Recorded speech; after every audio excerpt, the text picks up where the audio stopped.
بسم الله الرحمن الرحيم الحمد لله رب العالمين والصلاة والسلام على رسوله الأمين وعلى آله وأصحابه ومن تبعهم بإحسان إلى يوم الدين أما بعد فالسلام عليكم ورحمة الله وبركاته يه يقاعدة النورانيات مهرتاتين كفل زتأنينو إن شاء الله زاري من النساو ضا كميلون بسم الله الرحمن الرحيم ضا صاد با ضا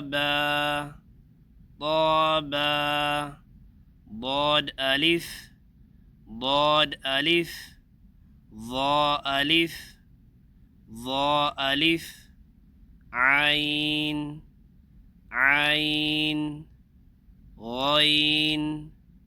غين همزة عين زا غين را صاد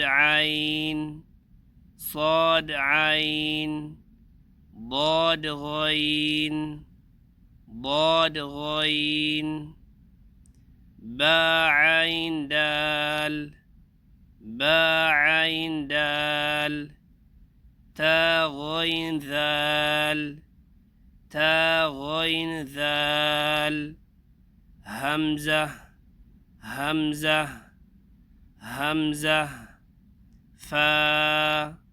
فا طيب የዛሬው ትምህርታችን ይህን ይመስላል። ኢንሻአላህ ተመልሰን ማብራሪያ እንስጥ። የመጀመሪያው ዛ ነው።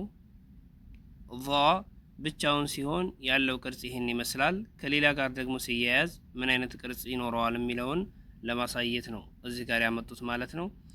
በመቀጠል ሷድ ባ፣ የመጀመሪያ ላይ ሷድ አለ፣ ቀጥሎ ባ አለ። ይሄ የተረከበው ከሷድ እና ከባ ነው ማለት ነው። ሁለታቸው ሲያያዙ ሷድ መጀመሪያ ላይ ተጽፎ ሲመጣ የሚኖረው ቅርጽ ይህን ይመስላል። ባ ደግሞ ዳር ላይ ሲሆን ይህን ይመስላል ማለት ነው። በአንድ ላይ ስናነብ ሷድ ባ ብለን እናነባለን ማለት ነው። በመቀጠል ባ፣ የመጀመሪያው ባ ነው፣ የሁለተኛው ባ ነው። ጣ ብቻ ከሌላ ጋር ሲያያዝ ያለውን ቅርጽ በደንብ አድርጋችሁ ተመልከቱ። እዚህ ጋር የተያያዙት ጣ እና ባ ነው። የመጀመሪያው ጣ፣ የሁለተኛው ባ። طيب በአንድ ላይ ስናነባቸው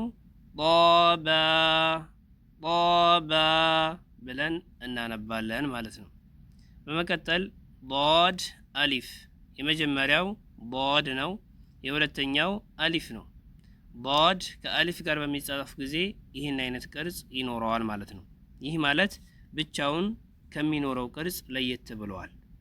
ስለዚህ ስናነብ ضاد አሊፍ ላይ መዘግየት የለብንም፣ ፈጠን ብለን እናነባለን። ضاد አሊፍ ብለን እናነባለን ማለት ነው። ቀጣይ ض አሊፍ፣ የመጀመሪያው ض ነው፣ የሁለተኛው አሊፍ ነው። ض ብቻውን ሲጻፍ እዚህ ጋር መጀመሪያ እንዳየነው ነው። ከአሊፍ ጋር በሚጻፍ ጊዜ ይህን ይመስላል ማለት ነው። طيب በመቀጠል ዓይን غين ዓይን እና غين ብቻቸውን ሲሆኑ ያላቸውን ቅርጽ በዚህ መንገድ አሳዩን። ቀጠሉ ሀምዛ፣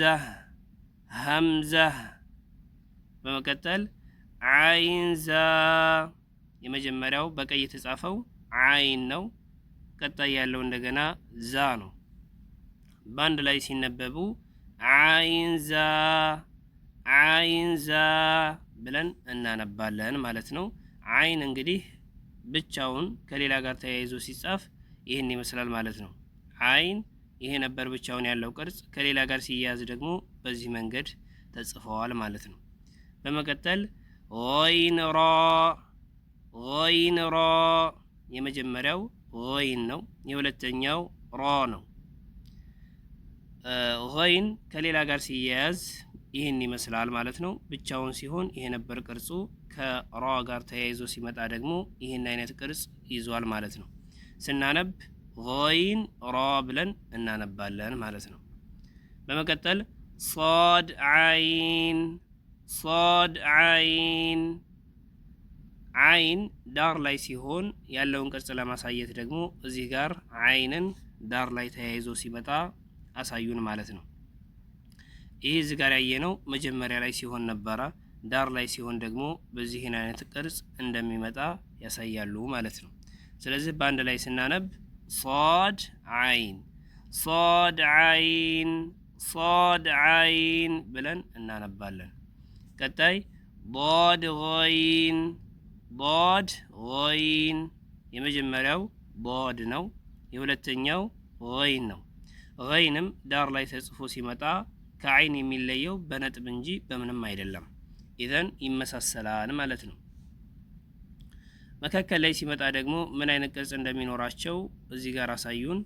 በዓይን ዳል። የመጀመሪያው ባ ነው፣ የሁለተኛው ዓይን ነው፣ የሶስተኛው ዳል ነው። ዓይን እንግዲህ ወሰጥ ላይ ወይንም መካከል ላይ ሲሆን ያለው ቅርጽ ይህን ይመስላል ማለት ነው። ቀጣይ ተገይን ዛል፣ ተገይን ዛል። ታ መጀመሪያ ላይ፣ ገይን ሁለተኛ ላይ፣ ዛል መጨረሻ ላይ። በአንድ ላይ ስናነበው ተገይን ዛል ይሆናል ማለት ነው። ገይን እንግዲህ መካከል ላይ ሲመጣ ይሄን ይመስላል ማለት ነው። ቀጣይ ሀምዛ፣ ሀምዛ፣ ሀምዛ። እነዚህ ሶስቶቹ ሀምዝ ነው የሚባሉት ሁላቸውም ማለት ነው። ሀምዝ እንግዲህ እንደሚታወቀው አሊፍ ላይ ከላይ ወጣ ትመጣለች፣ ዋው ላይ እንደዚሁም ያ ላይ። ለምሳሌ መጀመሪያ ላይ አሊፍ ላይ ወጣ ነው የመጣችው ሀምዝ፣ ሁለተኛ ላይ ዋው ላይ ወጣ ነው የመጣችው፣ ሶስተኛ ያ ላይ ወጣ ነው የመጣችው። በዚህን ጊዜ የምናነበው ከታች ያሉትን ሐርፎች ሳይሆን ሀምዝ ከላይ ያለችውን ሀምዝ ነው የምናነበው። አሊፍ ላይም ትውጣ፣ ዋውም ላይ ትውጣ፣ ያ ላይም ትውጣ፣ ሁላቸውም ላይ የምናነበው ሀምዝ ሀምዝ ብለን የምናነበው ማለት ነው። ይሄ በሶስቱም መንገድ ቁርአን ላይ እናገኘዋለን። አሊፍ ላይ ወጣም ትመጣለች፣ ሀምዝ ነው ተብላ የምትነበበው። ዋውም ላይ ትመጣለች፣ ሀምዝ ነች። ያ ላይም ትመጣለች፣ ሀምዝ ነች። ባይሆን ከታች የወጣችባቸው ያኔ ያሉት ሐርፎች ብቻ ይለያያሉ እንጂ ንባባቸውን በተመለከተ ሁላቸውም ሶስቱም ሀምዝ ተብለው ነው የሚነበቡት ማለት ነው። መጨረሻ ላይ ፋ፣ ፋ ብለን እናነባለን ማለት ነው። አንድ ጊዜ እናንበብ።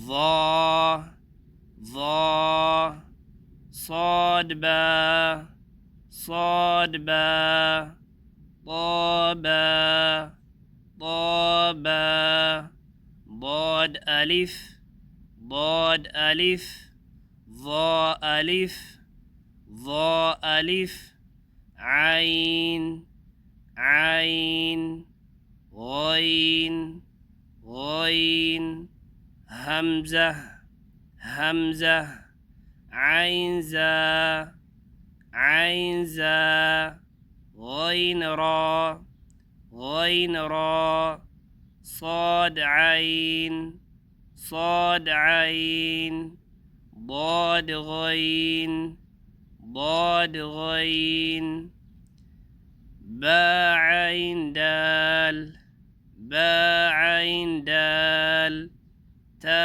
غين ذال، تا غين ذال، همزة، همزة، همزة، همزة، همزة، همزة، فاء، فاء. طيب ሁላቸውንም በዚህ መንገድ አንብቧቸው። ወሰላሙ አለይኩም ወረሕመቱላሂ ወበረካቱሁ።